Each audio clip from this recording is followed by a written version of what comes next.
What if I told you that Bruce Lee had a strategy so precise, so fast, and so unstoppable that it landed first in nearly every fight he ever entered? It wasn't luck. It wasn't a fluke. It was a strategy born from discipline, science, and a deep understanding of combat psychology. In today's video, we're diving deep into Bruce Lee's first strike strategy, a technique that shocked martial artists, confused boxers, and left opponents frozen. We'll break down how it worked, why it always landed, and how you can use this same principle to dominate any fight scenario.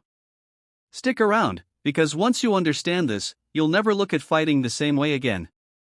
The power of the first strike, why Bruce Lee made it his priority.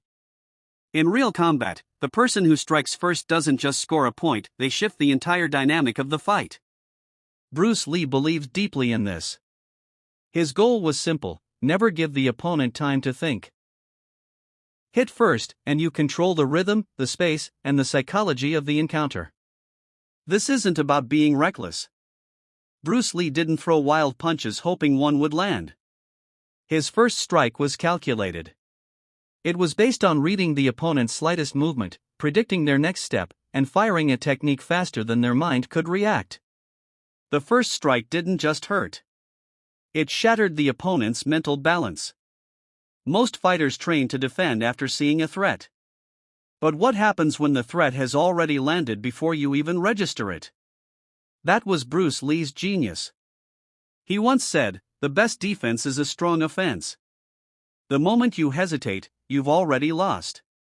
For Lee, the first strike wasn't just an opening, it was a statement. And when it landed, it ended fights before they truly began. Jeet Kune Do and the principle of interception. To understand Bruce Lee's first strike strategy, we have to understand the heart of his martial art. Jeet Kune Do, which literally means the way of the intercepting fist. Think about that for a second, intercepting fist. It's not about waiting. It's not about countering after getting hit. It's about stopping the opponent before their attack even begins. Bruce trained obsessively in this concept. He studied fencing, boxing, and Wing Chun to develop an ability to read body language at an elite level. He knew when a punch was coming, not by magic, but by the smallest shift of weight, the flicker of an eye, or the tension in the shoulder. Once he saw the signal, he didn't wait. He struck. And that strike was always aimed to land first, not just as a blow, but as an interception of the opponent's plan.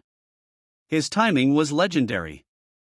Opponents would throw a jab, and before their punch was even halfway, Bruce's fist was already in their face. That's not reaction time. That's preemption.